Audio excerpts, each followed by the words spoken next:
¿Existe la filosofía latinoamericana? Un pensamiento periférico es un pensamiento situado.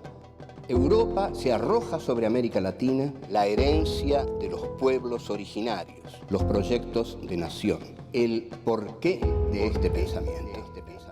El rechazo al colonialismo, la unión latinoamericana, la lucha de clases en Argentina, países subalternos, marginados, que no han participado de la centralidad de la historia. América Latina, filosofía y colonialismo. Encuentro 9. John William Cook, el ideólogo de la izquierda peronista. 1. Dictadura y revolución. 2. El hecho maldito. 3. El doble exilio de Perón. 4. Las masas y los hechos revolucionarios.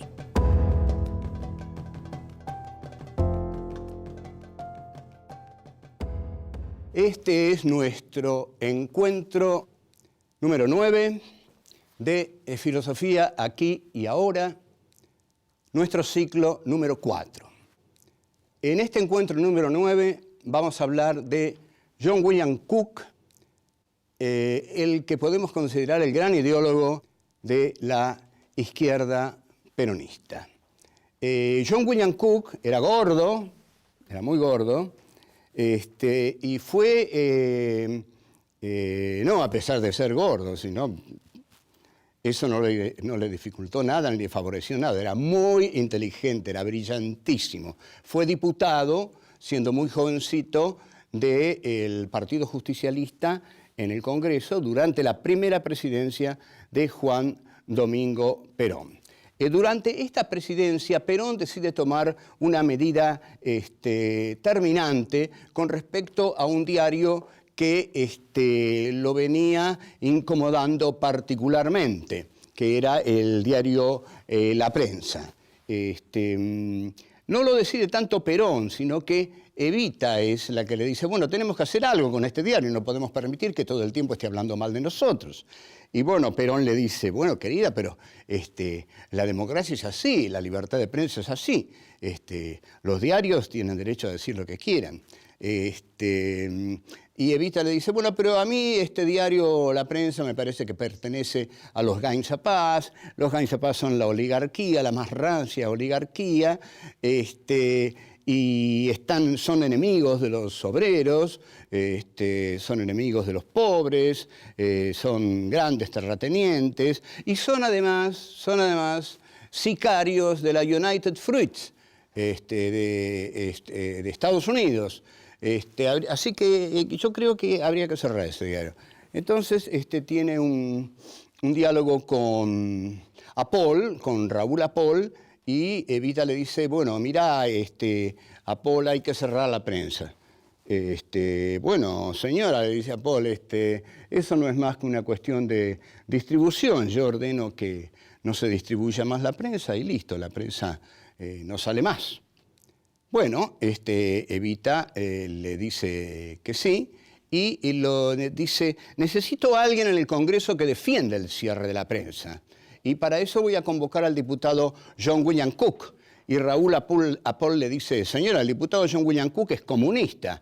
¿Pero cómo? Dice Evita. ¿No es que la contra dice que Perón es nazi, que vos sos Goebbels y Cook es comunista? ¿Pero qué es el peronismo? Señora, le dice Apol, yo no soy nazi, pero el diputado Cook es comunista.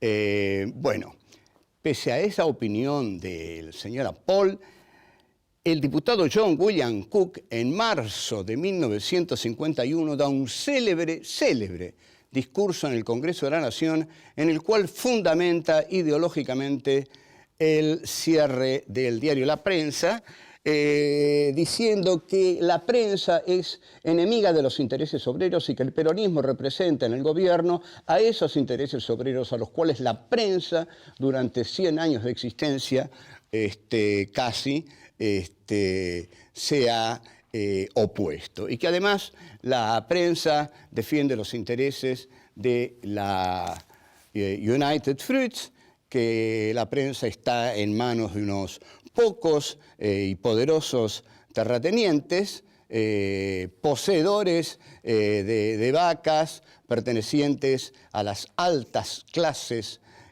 dominantes, y que cuando la prensa clama por la libertad de prensa, está clamando por la libertad de su propia empresa, de su propio poder, de su propia familia, de su propia tradición, de la United Fruits y de las tierras de los Gains a Paz. Esto dice Cook en el Congreso. Bien, el discurso de Cook pasa a la historia como un discurso, por supuesto, virulento de un hombre de izquierda que quería cambios radicales en la base de la sociedad. Se encuentra con Evita, Cook, y Evita le dice, pero, che, Paul un poco de razón tiene, vos sos bastante comunista. No, señora, yo no soy comunista. ¿Y yo qué soy? Le dice Evita. Yo soy una dictadora, como dicen. Vea, señora, aclaremos algo. Paul quiere cerrar la prensa porque quiere que el peronismo sea una dictadura. Yo quiero cerrar la prensa porque quiero que el peronismo sea una revolución. Hay algo muy distinto entre esas dos cosas. ¿Y a mí cómo me calificarías?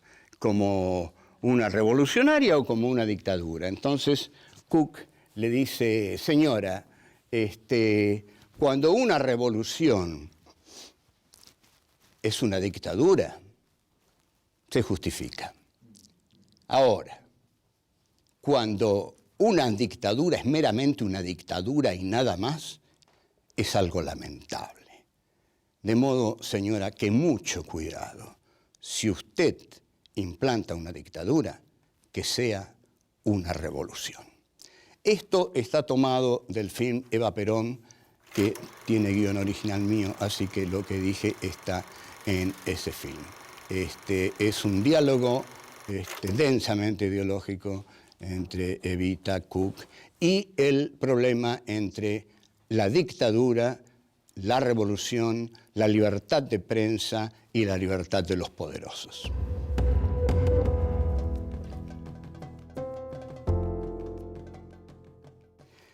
John William Cook en el Congreso no era una figura fácil. Por ejemplo, cuando Perón, en la segunda etapa de su gobierno, que es una etapa más abierta al liberalismo económico que al nacional proteccionismo de su primer gobierno, cuando estaba Evita, Perón impugna un contrato con la Standard Oil de California, una compañía petrolera. Y es Cook, justamente en el Congreso, quien se opone a ese contrato. Ustedes observen la libertad de John William Cook, que cuando tiene que oponerse a su gobierno, se opone a su gobierno.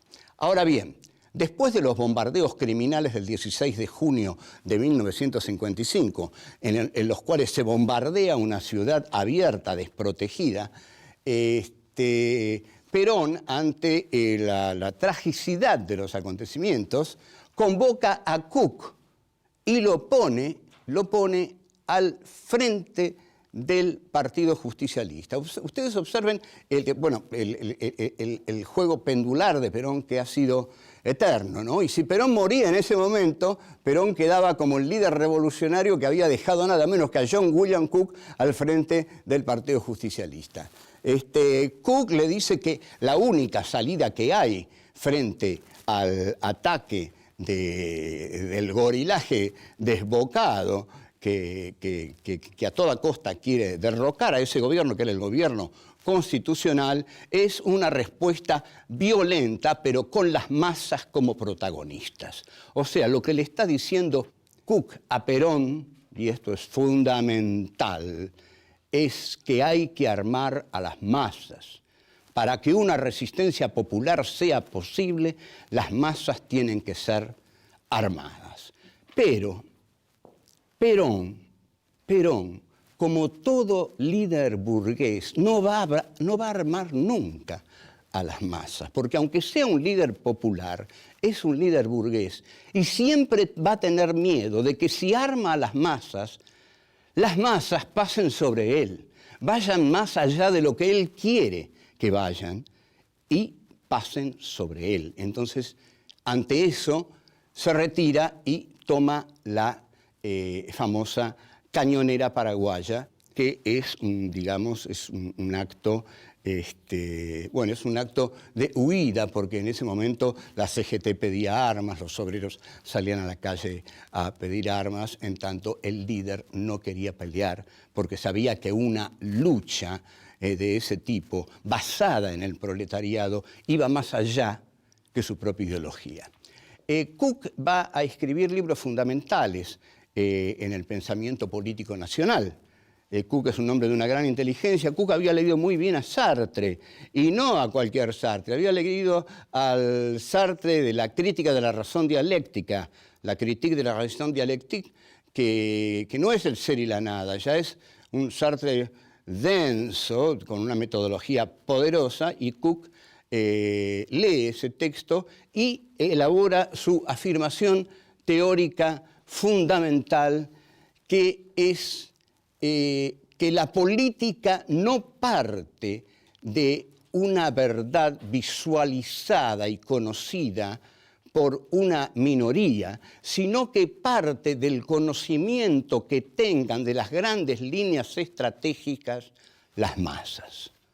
Son las masas las que deben tener el conocimiento de las grandes líneas estratégicas de lucha, y de ahí hay que partir.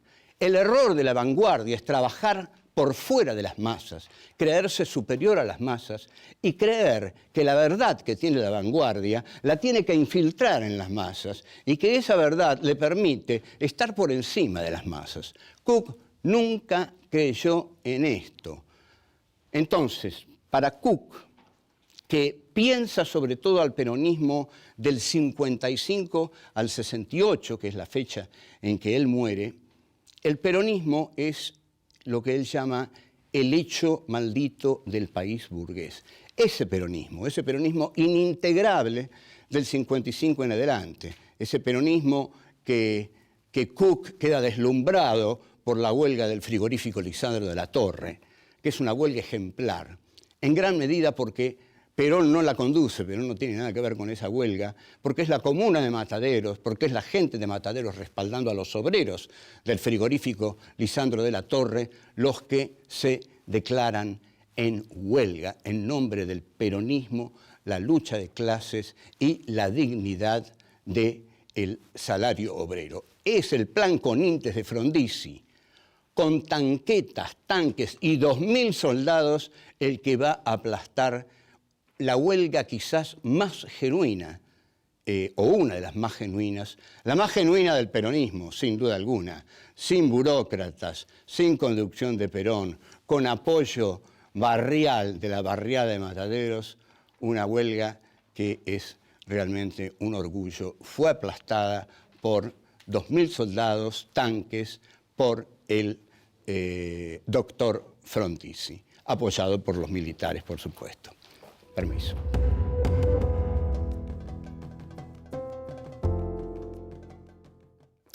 Hay una muy importante correspondencia entre Perón y Cook que se establece a partir del exilio de Perón y también del exilio de Cook.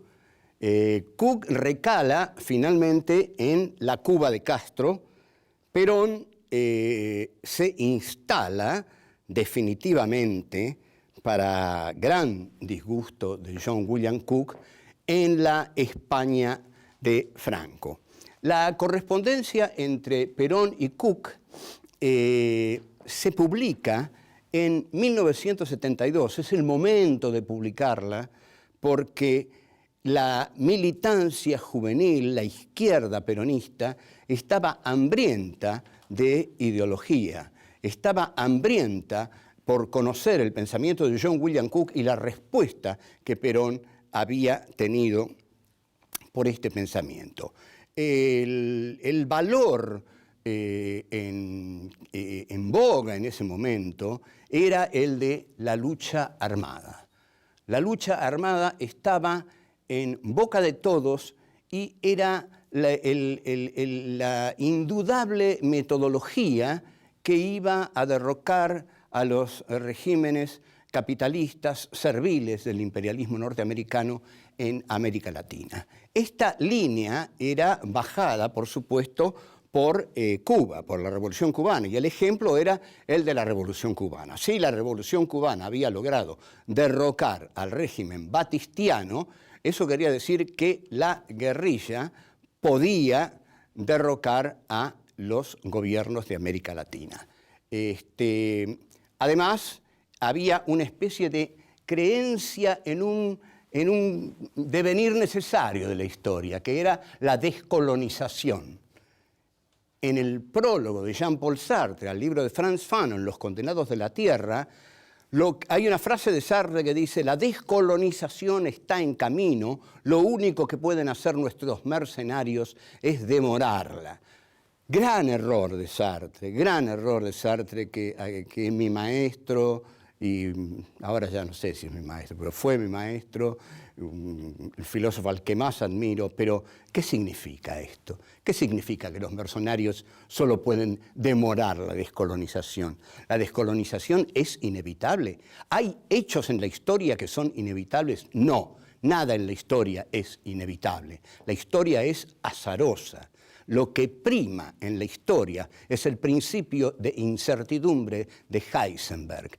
Es decir, la historia es un juego de azar en el que se gana la vida o la muerte de los vencidos, como decía Salvador María del Carril para justificar el fusilamiento de Dorrego. En consecuencia, Sartre se equivoca. La descolonización está en marcha, pero los mercenarios pueden mucho más que demorarla, y pudieron mucho más que demorarla. Ahora bien, entre Perón y Cook hay un dramático choque de ideas diferenciadas. Una cosa es lo que piensa Perón y otra cosa es lo que piensa Cook. Lo que Cook quiere desde Cuba es una revolución socialista, por eso está en Cuba, porque en Cuba se ha hecho una revolución socialista. Lo que Perón quiere no es una revolución socialista, aunque durante esos años, cuando muere el Che Guevara, diga, por ejemplo, ha muerto el mejor de los nuestros. Pero Perón durante esos años hace un juego pendular en el cual a veces le da manija a la izquierda, a veces manija a la derecha. Perón seguía queriendo su comunidad organizada del 45. Cook, entonces, le manda cartas definitivas de una lucidez extraordinaria. Usted, le dice, usted no está en Occidente, usted está en Santa Elena. Esta frase es formidable, es contundente. Yo no sé cómo Perón no se ofendió y no lo mandó al diablo, pero usted no está en Occidente, está en Santa Elena. Lo que usted no puede captar desde donde está es la vivencia revolucionaria de América Latina. Eso se capta únicamente estando en América Latina. Si usted está en la España de Franco, nunca va a captar lo que está pasando aquí. Es como si Eisenhower hubiera dirigido el desembarco en Normandía desde un campo de concentración. ¿Y qué quiere hacer usted? ¿Cómo va a entender usted la revolución latinoamericana desde la España de Franco? Es imposible. Véngase aquí. Usted es un doble exiliado. Usted está exiliado por los militares de la Argentina y está exiliado por usted mismo del clima de la revolución que se vive en América Latina. En consecuencia, lo que yo le pido, le dice Cook, es que usted venga a Cuba. Ahora, Perón no podía ir a Cuba. Si Perón iba a Cuba, tenía que someterse a Castro, ante todo. Y tenía que hacer un montón de cosas que Castro le iba a pedir y que generalmente, o estoy seguro, iban a ir más allá de la ideología de Perón. Mientras tanto que Franco fue hábil con Perón y no lo molestó mucho. Entonces, como Cook insiste, no se da cuenta de esto, insiste, venga a Cuba, al final dice, bueno, lo lamento, me doy cuenta de que todo lo que yo le estoy diciendo es inútil.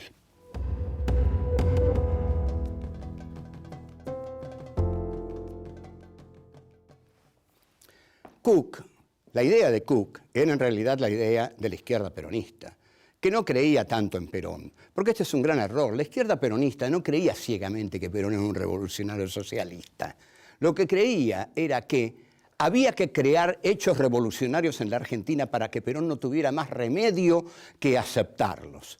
La idea era, si nosotros creamos hechos revolucionarios aquí, Perón, cuando venga, los va a tener que aceptar. Pero no podemos estar al margen del peronismo. Esta era la idea esencial de las masas de la izquierda peronista, que la alejaba del foquismo. Por eso la traición de Montoneros, el error también es tan grande cuando se autonomiza y cae en el foquismo, porque la idea esencial de la juventud peronista era entrar en el peronismo, porque en el peronismo estaba la clase obrera, estaban las masas. Y a pesar de que sabían, o no estaban muy seguras de que las masas quisieran la revolución, porque sabían que las masas peronistas estaban muy acostumbradas al estado de bienestar peronista, es decir, a que las cosas les vinieran de un estado benefactor, que era bueno, que era generoso con esas masas y que le daba todas las conquistas que les dio el primer peronismo, que fue formidable con los pobres. Pero consideraban que a lo largo de los años y de todos los hechos que se habían producido, el peronismo debía ayornarse.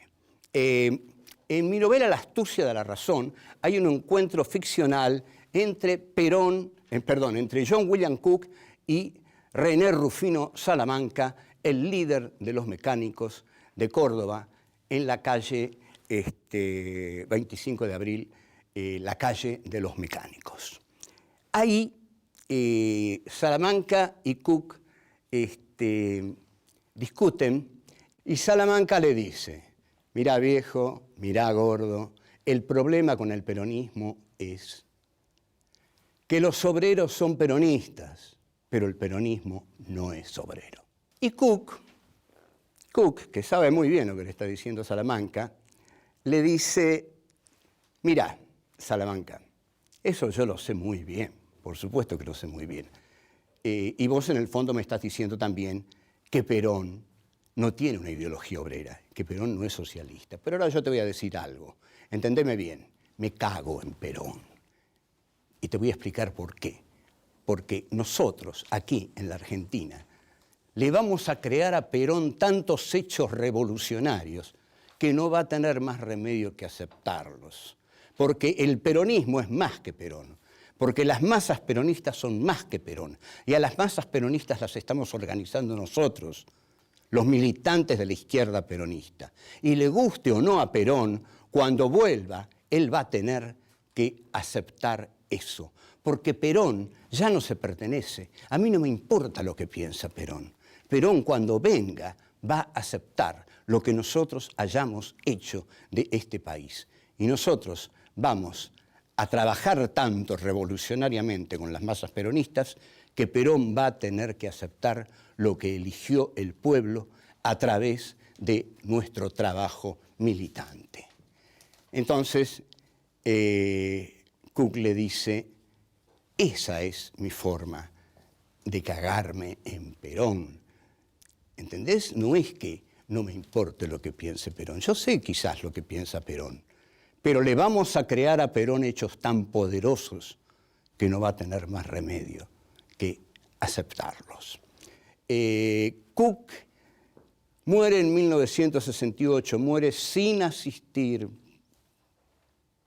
gracias, no sé a quién, pobrecito, sin asistir a la debacle del peronismo, al tercer regreso de Perón, sin asistir a la persecución que Perón desata sobre la izquierda peronista. John William Cook, de todos modos, yo no sé qué hubiera hecho Cook, digamos, de haber seguido viviendo, no sé qué opciones políticas hubiera tomado. Creo que se hubiera enfrentado muy fuertemente con Perón. Ya se enfrenta en la correspondencia.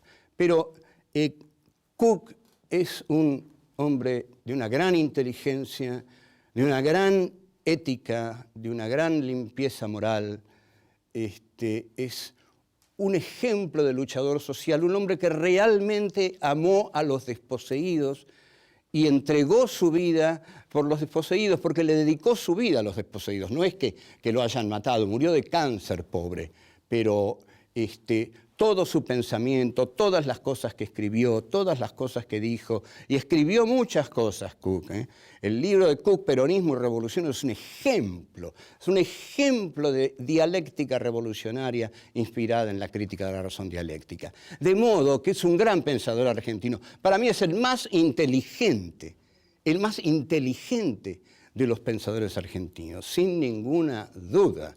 Está a miles de kilómetros de Jauretche, Scalabrini, Hernández Arregui. No, Cook es otra cosa. Cook es un pensador al nivel de un Sartre, al nivel de los grandes pensadores socialistas europeos. Fue, además, un gran maestro, un tipo que la peleó a fondo con Perón, que la perdió, pero que le dijo un montón de cosas a Perón que todavía permanecen. Así que, salud, John William Cook.